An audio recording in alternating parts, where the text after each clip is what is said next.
One is that the transatlantic community is going to be a transatlantic community.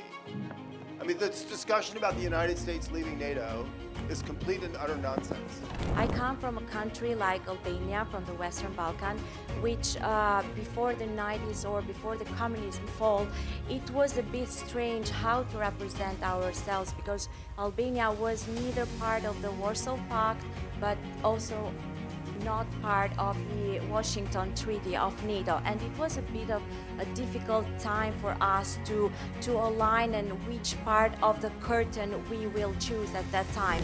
That there is not one power in the world today, maybe except for Elon Musk, there's not one power in the world today that has the capacity, even the United States, which is the world's, I think, largest and strongest power, to create a hard sphere of influence. It simply cannot be done. Total 3.4 million military in the NATO. And without the US, it's still 2.1. There are two realities today. One is that connectedness is no more a choice, right? So we are connected in some form or the other. Today, if you see right here in this particular hall, I mean, who could have thought about it when I was a child to interact at your age with such a diverse group? I do not think personally that NATO has a territorial role in the Indo-Pacific. However, security in the Indo-Pacific and in the Atlantic are very much interconnected. Though NATO may not be present here, but by virtue of the overseas territories of the countries which are a part of NATO, obviously they have interest over here as well. All right, so everybody loves to be the last panel, like who doesn't, right? It's the best, it's like the best thing ever. We're gonna jump right, we're gonna jump right to the panelists, but I just wanna offer kind of two baseline assumptions for the discussion. One is that the transatlantic community is going to be a transatlantic community. I mean, this discussion about the United States leaving NATO is complete and utter nonsense. Because in the end of the day, American foreign policy is always driven by American interests.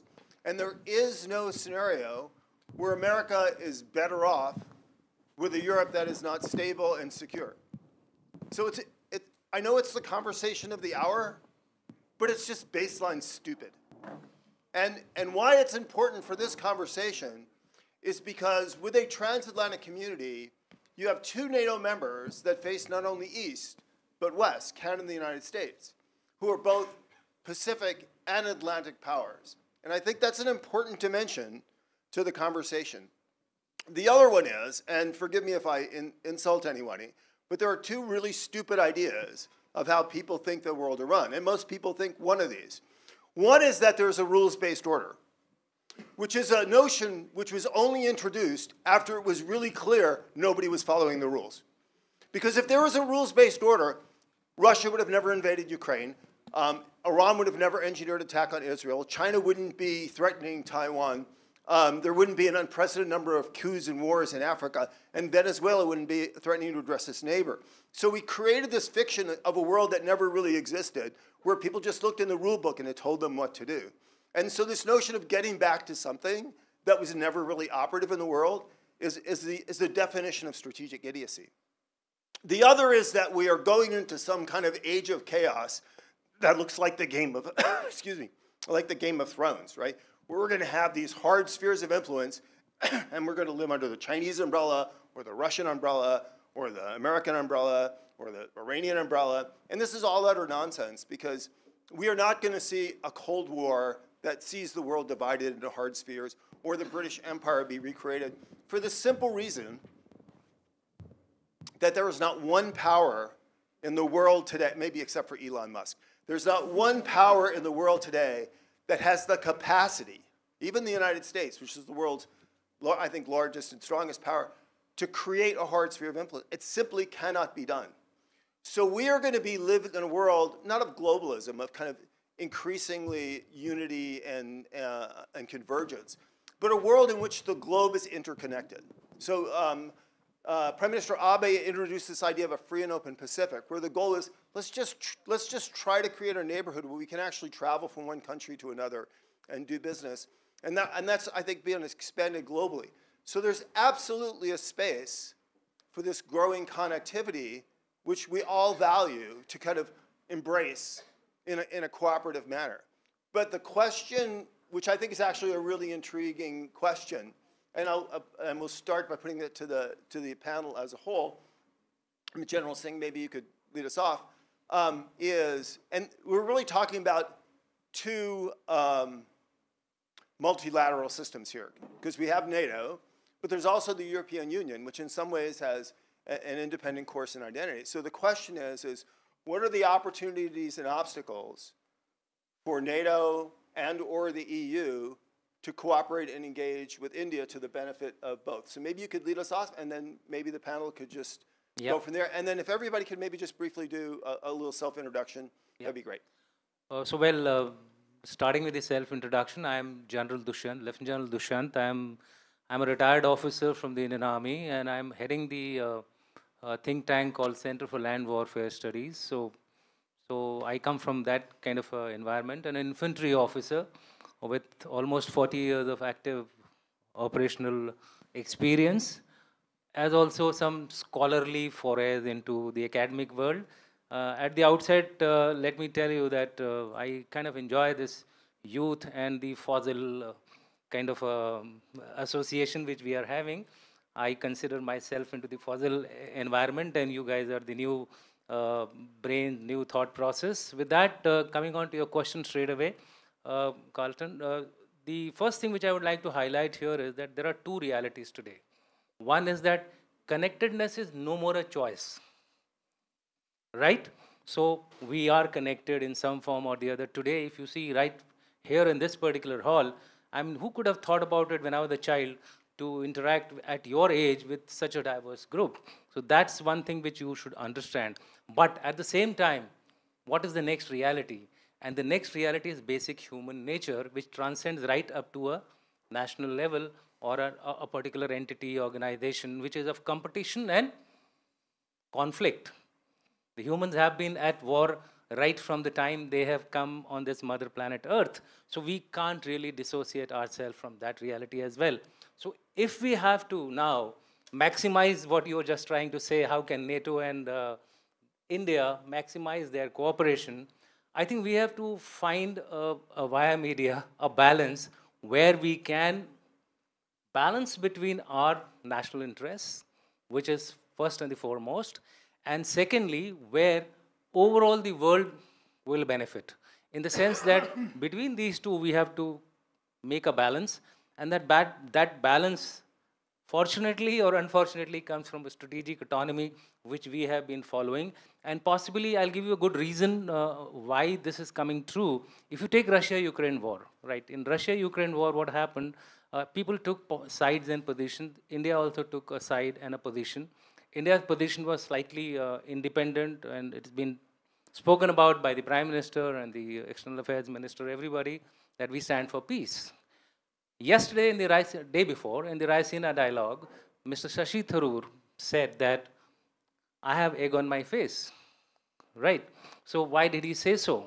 He said so because now he finds that India possibly is in a better position to broker some kind of or assist in the peace process of Russia-Ukraine war.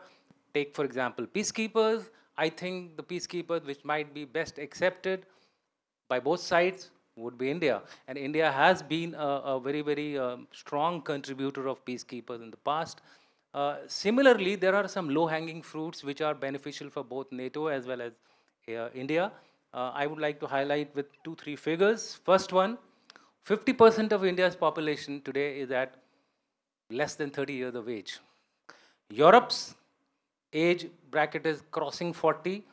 Ukraine is 43. I can quote figures for the other countries.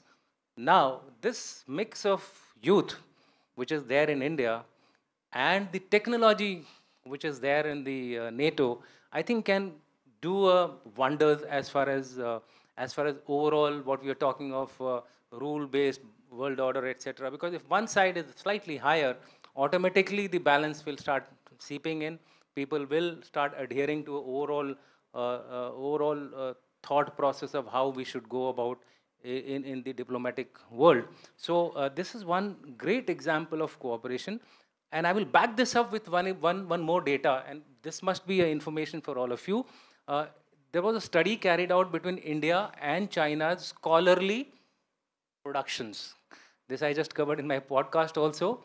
The difference between India's churning out of articles, etc., by young scholars like you is 1:6. That means for every one article of ours, China churns out about 6 articles, PhDs, etc., etc. In every department, they are way ahead of us. But when you apply the quality factor to it, the ratio comes down to 1.7:1.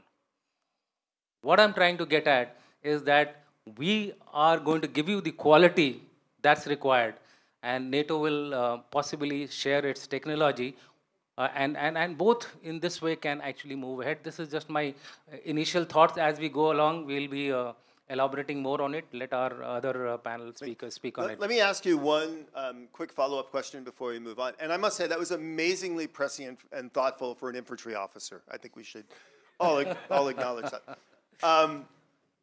Because I was not an infantry officer. So you've talked a lot about some of the things that India brings to the table. What are the things that India is looking for from the transatlantic community to bring to the table to accomplish the twin goals that you mentioned of looking after your own national interests, but also kind of contributing to the global good? Yeah, so as far as our national interests are concerned. No, I mean, so what are we looking for from the transatlantic community to do for India? Okay, so we, like I said, we are looking at the technological enhancement. That is one area, especially AI, cybersecurity. These are the, in fact, if you look at cybersecurity, today India is one of the most targeted countries in the world. We rank in Asia #1, followed by Taiwan. So that is one area where we are still grappling with it. Imagine one attack on your Bombay Stock Exchange, millions will go down or billions will go down the drain. So therefore, that is one area where we can collaborate.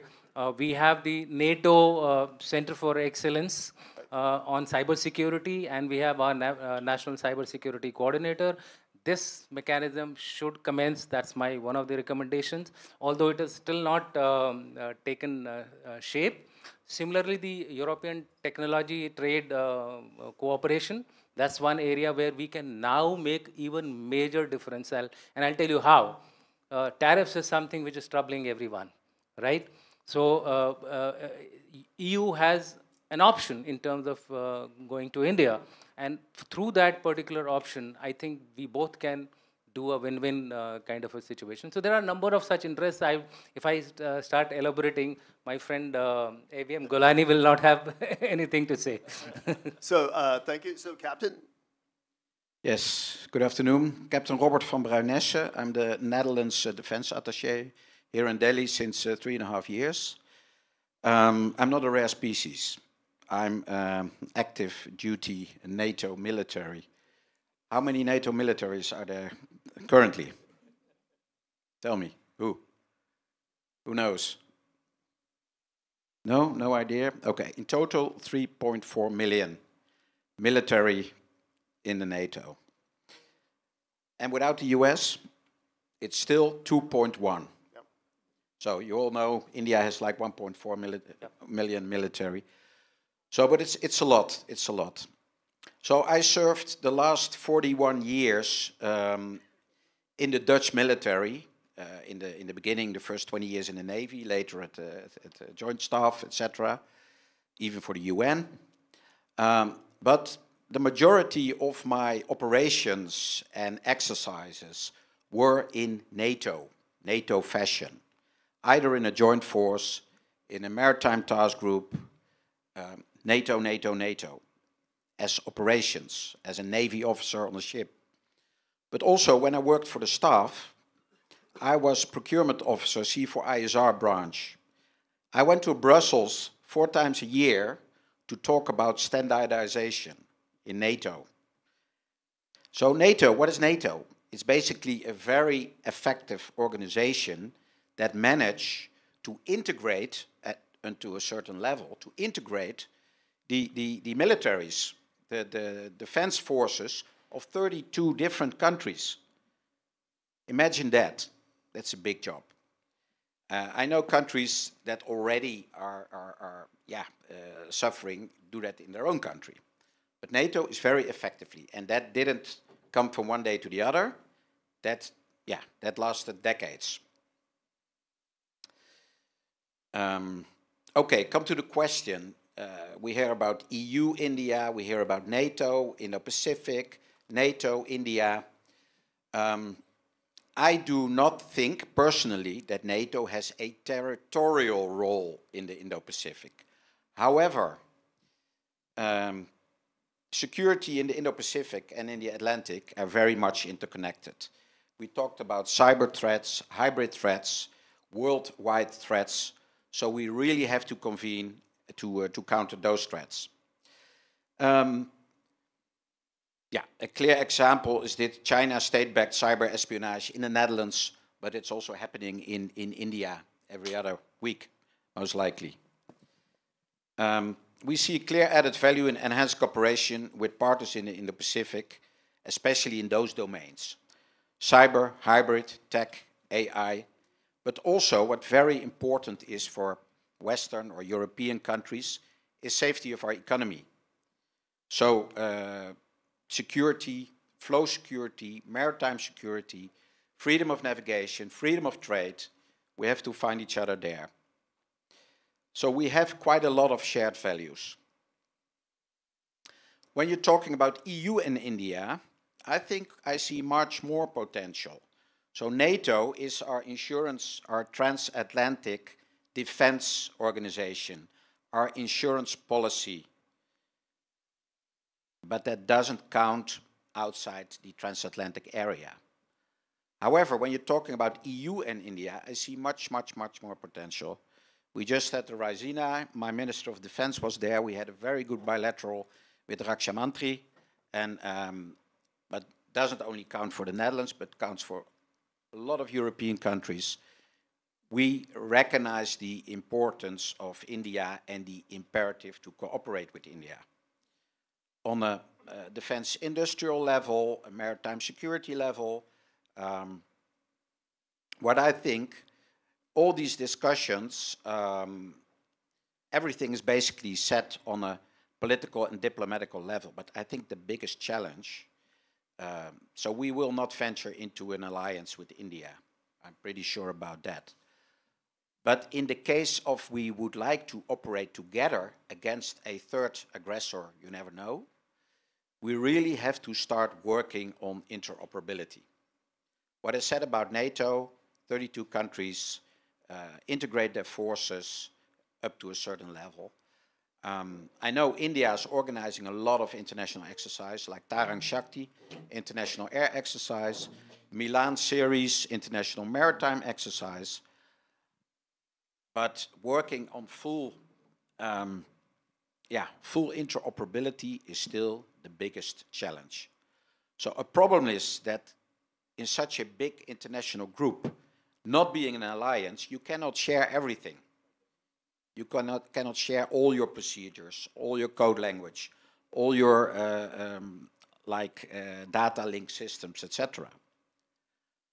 However, you see a world standard. I was in Bangladesh at the Navy Operations School, and I asked them, I was never in Bangladesh before, so I asked them, how do you fight submarines? And they said, oh, quite easy with Plan Red Cordon and Plan Black Cordon, and we do this and this. That's exactly how we used to fight submarines. We have modern techniques as well, okay? But basically, their warfare was also based on basic NATO procedures. For instance, when the US and Japan do joint operations together, bilateral joint operations, they work in accordance with NATO procedures. However, they use US, Japan eyes-only cryptology and coding. But the basic procedures are the same. And I think we should start doing something similar with India. For instance, after the collapse of the Soviet Union, that was, it's a long time ago. When was that? 91. Yes. We started 4 years later, 1994, we started Partnership for Peace. So I can remember, as a watchkeep officer on the bridge of a frigate, operating alongside a Russian military vessel operating together. It was still basic, pretty simple, basic, but we started operating together. So that has, unfortunately, that has ended after Crimea, and we all know why. But we could partner up with India in the same fashion, because it will take decades to become really interoperable. And when there is political will to act together, we have to make sure we can also do that. Thank you. Well, if I was shocked to hear such a thoughtful presentation from an infantry officer, you can imagine how I felt to hear it from a naval officer. You know, one of the points that you made, I think people really need to just pause and really put away in your heads. The combat power that comes from interoperability is unbelievably impressive. And literally, NATO is not only the only alliance in the world today that can do that to an unprecedented capability. Nobody else in the world, nobody can do that the way NATO does. So that is a form of combat power. You know, so today, for example, you see North Koreans fighting with the Russians against the Ukrainians. They don't even speak the same language. They basically use the North Koreans as cannon fodder. And you know what? There's nothing else they can do. They have no capacity whatsoever to actually gain value from people fighting together. And that's just on the land. When you talk about integrating land, sea, air, and space and cyber capabilities, it's really quite impressive. So highlighting that as one of the things that NATO really brings to the table, I think is really quite important.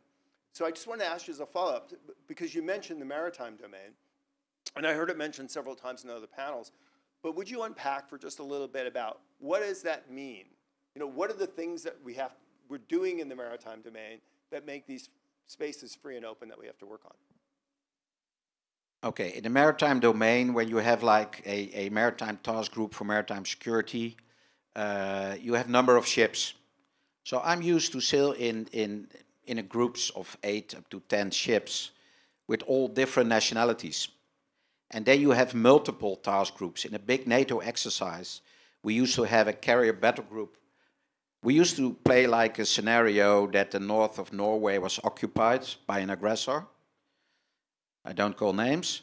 But then the carrier battle group from the US came out of Norfolk, sailed all the way up to North Norway. And we did precursor ops with our NATO forces, also American ships in these. You have these standing NATO maritime groups, SNMG-1. One of my colleagues is commanding SNMG-1 now, as we speak, in the Baltic. And that's a group of 7 or 8 ships from all different countries. And yeah, you have to operate. It's like playing a football match. When you have 11 football players from different countries speaking different languages and don't know about tactics, it doesn't work. They need to be aligned. They need to speak the same language. They need to use the same procedures, etc. You were talking, that's maritime, but I also know enough about the joint domain. For instance, when you do a amphibious operation, that's basically in the joint domain, because you have to do precursor ops on land, you have to shape the battlefield with air, you need direct support, because an amphibious battle group, an amphibious task group can be attacked really easily, so you have to air supremacy. So all these things, maritime, land, air, and space, have to come together jointly. I know India is working on joint commands as well, and to integrate the different forces that they're really able to jointly operate. As per now, I know the Indian Air Force is operating with the Indian Navy, but to really do things like joint fires, deploy weapons in a joint theater, that's quite complicated. Right, and as you point out, it's not just surface. You have to worry about subsurface. Yes. You have cables, infrastructure. As a journalist, do you want to add a point? Yeah, basically what I wanted to say is that when we are talking of interoperability, as what he just said, we are assuming a state where we are actually intermixed, right?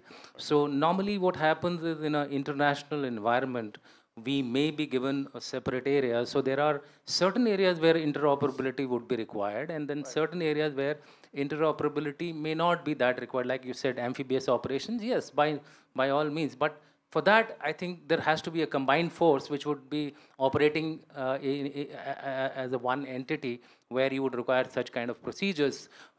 My point is that what India possibly envisages are separate sectors, separate areas. Say, for example, I'll give you maritime domain IOR. Right.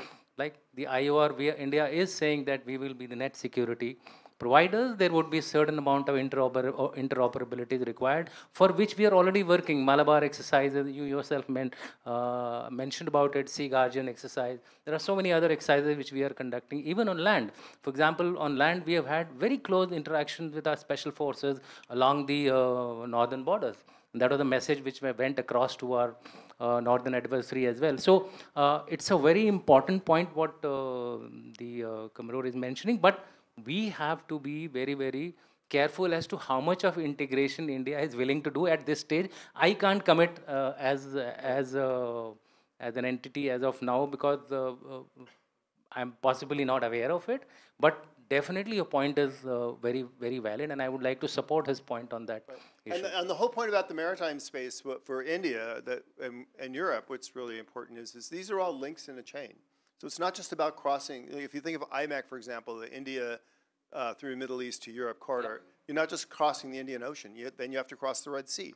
Then you have to cross the Mediterranean. If you're going into Europe, you might cross the Black Sea or the Baltic Sea, and then perhaps crossing the Atlantic. And a chain with a broken link doesn't work either. So that your maritime domain awareness and not area of responsibility, but area of interest is actually going to prove to be quite extensive. So now we move to another domain.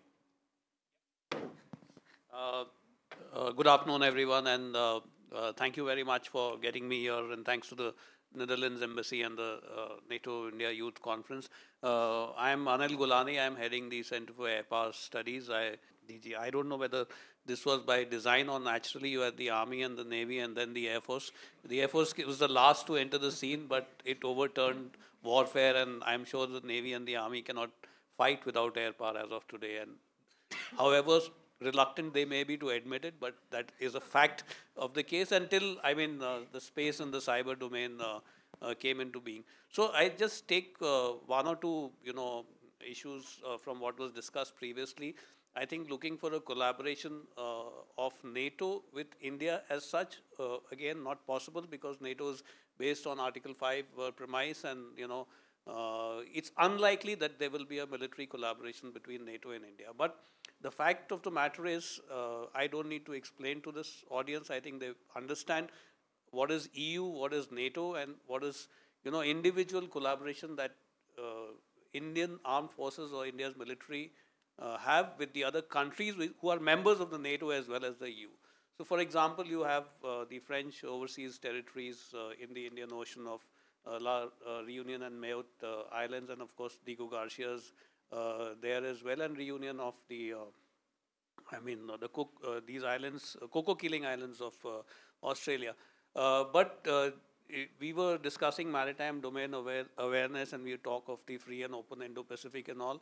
The P8I of the Indian Air Force has operated from the Reunion Islands to ensure maritime security in the region. And whatever we may say of a rules-based order, the fact of the matter is, because of the collaboration between various countries, we have been able to maintain that in the Indo-Pacific so far, notwithstanding what the United States under Trump is saying and what the EU is looking at. So the areas for possible collaboration, when you look at the youth and between NATO and India, I would like to mention two things. One is NATO has this Diana, which is Defense Innovation Accelerator for North Atlantic program, and something similar to that we have in India, which is the IDEX program, which is Innovations for Defense Excellence. So I think if we can open both these up for the countries, I think there is a lot that can happen, and again, by 2030 or so, the expenditure on defense in the NATO countries is expected to go up to $800 billion from where it is today. And the requirements of India also are projected to, show a very sharp upward trajectory. I will not give you any statistics. So this is one domain where, the technical expertise, the youth, the startups and the innovators can actually do work together, which will be for the mutual benefit of the countries of NATO or EU and India as well. The second thing is on other technologies like artificial intelligence and quantum. I think we can, cyber was mentioned, of course. We can share expertise. We can share, India is known for responsible AI and your NATO for the risk-based mitigation of AI. And we can actually help in the world, formulating rules or governance laws or norms for such things. That's another area. And the third area is we just had the European Union, President Ursula von der Leyen visiting last month, and I think CAPS was instrumental in organizing a discussion with the Minister for Defense and Space, Andris Kubilius. CAPS did that, and we had it in the Polish embassy. So space is another area where the European Space Association and our own DSC can look at, for the space domain or space situational awareness. So these are 2 or 3, in my opinion, low-hanging fruits which can actually be plugged on. The last point that I would like to make is, Captain mentioned about the international exercise that Indian Air Force conducted. I think last year we did that Tarang Shakti, and I was there as one of the persons responsible for organizing this symposium on air domain awareness. So this is another area that we could look at. Countries have their own ADIZs, that is air defense identification zones, where you ensure 24/7 surveillance, but large maritime, open ocean spaces and all are still not regulated or governed. So this is an area where we can share information on a need basis and ensure that the sky is also in the region, in the Indo-Pacific, that is what we are talking of, remains protected. So though NATO may not be present here, but by virtue of the overseas territories of the countries which are a part of NATO, obviously they have interest over here as well. So I'll just end over here. Yeah. Thank you. Well, I was going to say, unlike the Navy and the infantry, I have an innate respect for the Air Force because, in the U.S. system, our Air Force actually grew out of the Army. So you're a brother, right? But, sorry. I did want to ask you if maybe you could just spend a minute more unpacking the importance of space. Because the one thing that certainly the United States and India share in common is we both look at China as the pacing and most relevant strategic threat. And if there's one area in which China is aggressively trying to be dominant, it is in space, and not just in the capacity to project power, but in denying other nations access to space. And I think very few people understand what a massively important role space spends in everything, whether it's security, the economy, the environment, how we live our daily lives. So maybe if you could just spend a minute or two more on that. So I think in my opinion, we cannot live without space today. It's unimaginable apart from our daily lives, like we mentioned, from withdrawing money from an ATM to actually, when you look at the military, your entire war fighting from surveillance to, navigation to, timing to reconnaissance, everything, everything is done through the space domain. And China, not only in space, the maritime domain as well. I think the number of ships that they're manufacturing, they become already the largest navy in the world. But what I'm quite sure of is that the moment any country tries to disrupt, deny, or do anything in the space domain aggressively, it is going to come back and bite them as well. So today, countries are wary or chary about doing this because when it happens, the repercussions or the effects could actually be disastrous, something I compare it to the nuclear Armageddon or something like that. Mutual assured Yeah, destruction. so yeah, mutual assured destruction. So I think what we need to do is we need to increase our capacities in the space domain. We need to ensure sharing of information, because when you look at, militarization of space is a given, it has happened. Weaponization of space is also a given, because you cannot define a weapon in space. Because of dual use technologies, anything that is in space, including a satellite, is actually a weapon.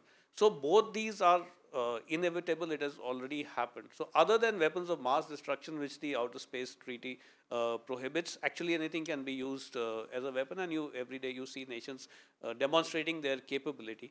But in my opinion, a space war or a conflict is a bit far-fetched, and I think like-minded nations need to collaborate to, give a strong signal or message to the adversary that we are in it together. Should you try something, the consequences are going to be disastrous. That's a great point. So now we go to the most important service of all, which is the civilians that tell us all what to do. So. Yeah, thank you. So besides being a civilian, apparently I'm the only one from the Balkan in the panel, so it's a check for Geostrata. So it's my pleasure to be here and to represent a civil society NGO like the Atlantic Treaty Association. But first, I would like to give a bit of my background. I come from a country like Albania, from the Western Balkan, which before the 90s or before the communism fall, it was a bit strange how to represent ourselves, because Albania was neither part of the Warsaw Pact, but also not part of the Washington Treaty of NATO. And it was a bit of a difficult time for us to align and which part of the curtain we will choose at that time. But nowadays, I would say that besides all the domains that the gentlemen presented, why the civil society is important and why partnerships are important.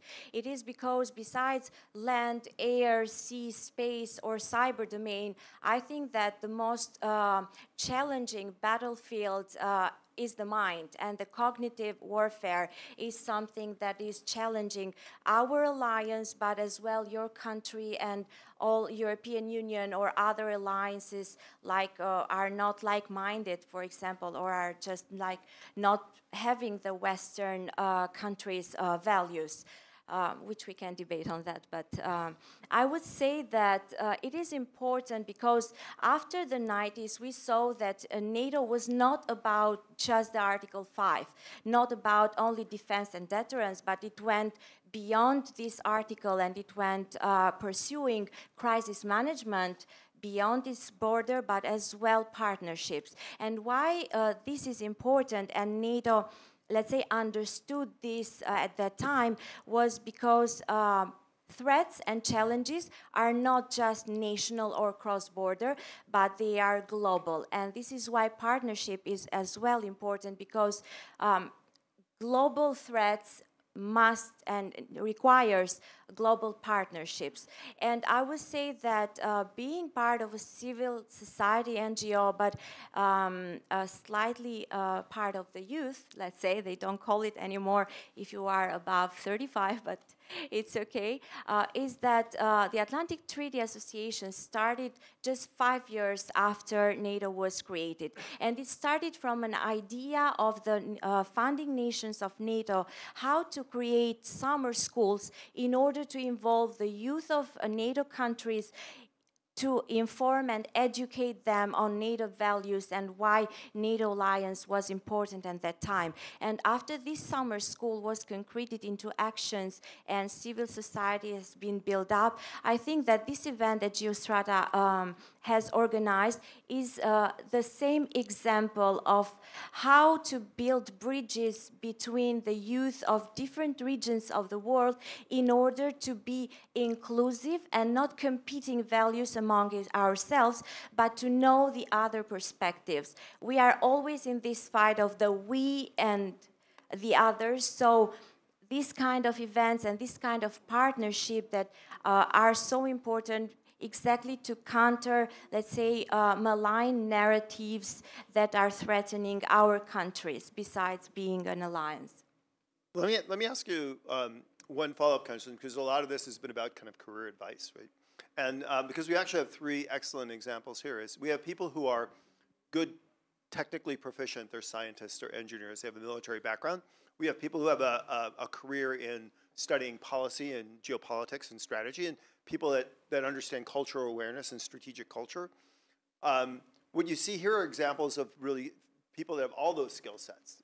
And in my experience, that people, it's that thinking not just in terms of a particular technical career or a policy career, but bringing all the elements that actually create policy that is suitable, feasible, and acceptable, actually would work in the real world as opposed to just in a particular academic field. That is such an important choice as a career field. And so what are you seeing and what are you suggesting to younger people?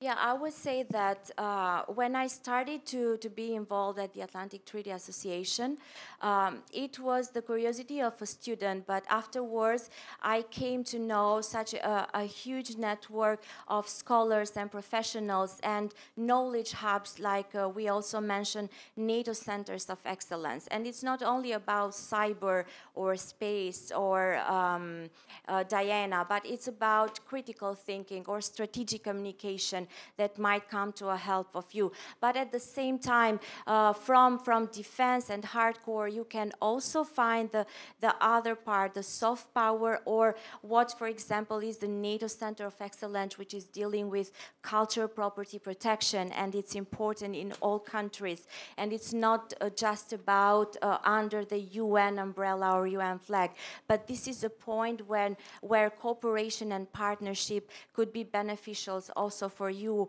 in your career pursuing. I would say that all the platforms that were mentioned since this morning are of a big importance for the youth in order to bring the perspective of India into the Western, let's say, tables where diplomacy and negotiations are taking place. And this is to most extent importance because nowadays we are seeing that there is not only a map, it is not only the global map, but we have the Chinese map version and we have the Russian map version. And somehow I learned, for example, here all the struggles that you have with Pakistan and Kashmir. And this is the same case that we are facing, for example, in the Balkans with Kosovo, Serbia, or Bosnia-Herzegovina. And all from the Indian part, you must be well aware of India's, let's say, role into the peacekeeping missions that as well are in Bosnia-Herzegovina. So all this kind of interconnected world requires an interconnected partnership among us. Thank you. So I know it's heresy and not permitted, but can we take questions? Can we do that? Is that because we have about 10 minutes? So can we have a question? But, all right. So yeah, and then maybe then one more after that, and we'll let the. So we have a very delightful panel here, Army, Navy, Air Force, civilian, and sir has also mentioned about space. So you mentioned about space collaboration opportunities that are in space domain. In the civilian sphere, we always collaborate, whether it's ISRO, NASA, European Space Agency. They have good communications and collaboration. What are the challenges when it comes to military collaboration in the space domain? Thank you, sir. We have another. All right. So we take 2 quick questions in the back, and then we're going to go through the panel for answers. And the quicker you answer, the more they can talk. Or the quicker you talk, the more they can talk. Thank you, panelists. My question is related to staff exchanges between countries. We have some officers who go to staff college in some of the NATO members, member states as such. So I was wondering if it would be possible to have some sort of cross-posting of our staff officers at NATO headquarters, or staff officers from NATO countries at our IDS or something along those lines in order to improve cooperation. If not, then what are some other alternatives working along those lines that could be pursued? Why don't you hand the microphone over there? Right. Gentlemen, ladies, thank you so much. My question is around possible sharing in intelligence sharing and aspects in the specifically counterterrorism policy. That's a very contextual challenge that both NATO and India deal with separately. However, that's a realm where maybe lesson learns or intelligence sharing because often cross-border originates from very similar geographies, very similar threat actors. So is there a space for NATO and India to collaborate on those fronts? Great, thank you. So we have about 5 minutes, so maybe a minute or two of ideas from... I'll do is I'll answer your last question, which was about sharing of intelligence as far as terrorism is concerned.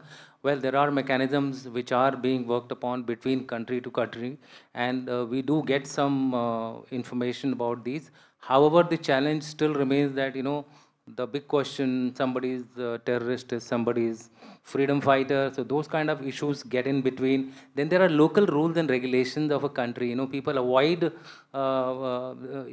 getting into some kind of a problem, going into a particular country, taking a passport of that country, and then trying to avoid arrest, etc. So there are challenges, tremendous challenges. But I'm sure with dialogue and continuous talks, we can work upon it. Recent example has been India, US. Even that is now actually coming under some kind of resistance as to why he's appealed against it. The second thing was about sharing, which you said. Yes, there are arrangements. There are arrangements between India and US. You must have heard of the agreement called BECA, Basic Exchange of Cooperation Agreement, under which we do share certain things between the two countries. There has been a recent example where information shared by the United States of America came handy for us in responding to a particular situation. So things are moving in that direction. If you say that they're moving at a lot of speed, I think we have to be a little more patient on that count. More and more conversation between us, both at the government level, think tank to think tanks, then track 1.5, track 2, all these dialogues, shape the mind of the policymaker. So I think these two, three things will ultimately help in better cooperation. Captain? Yeah, I think just before the Raisina, there was a conference with 40 plus countries and their intelligence services, and that's not a secret, but there is already exchange or dialogue in that field. However, the real exchange of sensitive information is usually, even within NATO, a bilateral thing. You give some, you get some. It should be win-win. Sensitive information should only go to people who can act upon it or need to know because of their country's security or whatever. So it always remains, it will never be open, not even within an alliance. In NATO, we have different levels of classification, and the basis is on a need-to-know basis, but sensitive intelligence is usually top secret. Thank you. Air Marshal? Yeah, so I'll come to this question of posting of NATO officers. Not possible. I mean, where it is happening is the Indian Navy has got the Information Fusion Center of IOR, where we have representatives of some of the NATO countries who share maritime domain awareness. It functions over here, so that is already happening. And sharing of intelligence is there. He mentioned it's on a need-to-know basis. There are pacts which exist between various countries. India gets information when it needs. Or regarding the cooperation in the military domain as far as space is concerned, now each country has organized its space force in a different manner. Whether it's the United States as a space force, French is different, the Air Force is still, we are just set up a defense space agency and all.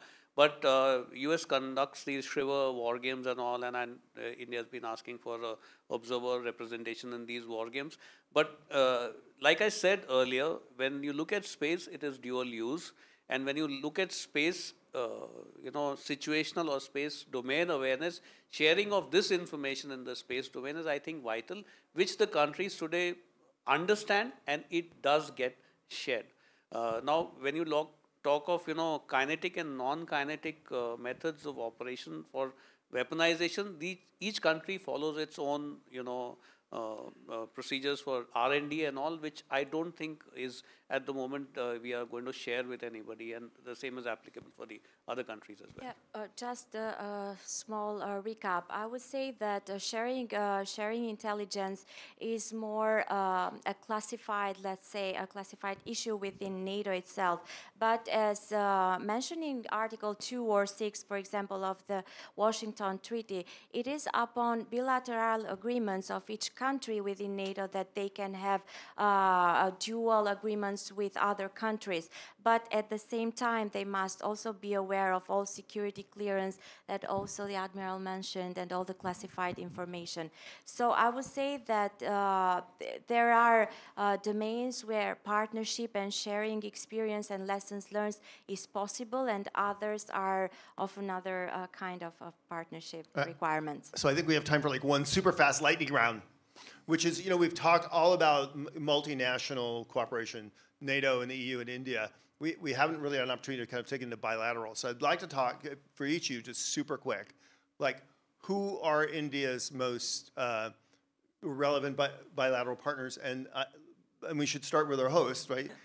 So what is Netherlands? But then everybody else can just jump in. I think in the field of defense, you mean, yeah, security and defense. So origin or from the start of India, I think Russia has been a big partner for India. I see now you see an increasing diversification. I think the US is a big partner. France has been a big partner for the last 20, 25 years. Israel is a good provider of weapons and technology.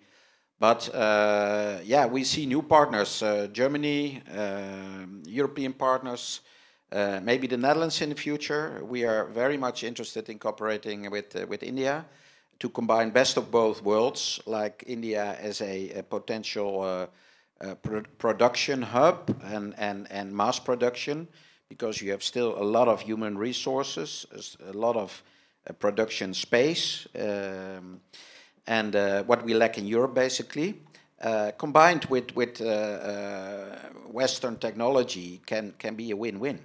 General, super quick, what's your list? Absolutely, one-liner. We are heading towards equalizer. The figures speak for themselves. 36, 33, going towards 22. So that's it. And new areas, new friends are being found. Air Marshal? France, Germany, Spain, UK, and Netherlands. We just had the defense minister here. So the possibilities are boundless with any of the European nations. Yeah, Albania? Is Albania top on the list? No. I would say that all relevant countries were mentioned already, but I would say that beyond that, also we have a lot to learn from India itself and its resilience that is found within its population, or the fact that India is, for example, the largest democracy in the world, which maybe it's another kind of democracy as we in the Western Balkan or in the European Union are used to know. So it's a win-win relationship where not only India, but also we can learn a lot. So before I turn it back to the organizers, just please join me in thanking a really distinguished and excellent panel.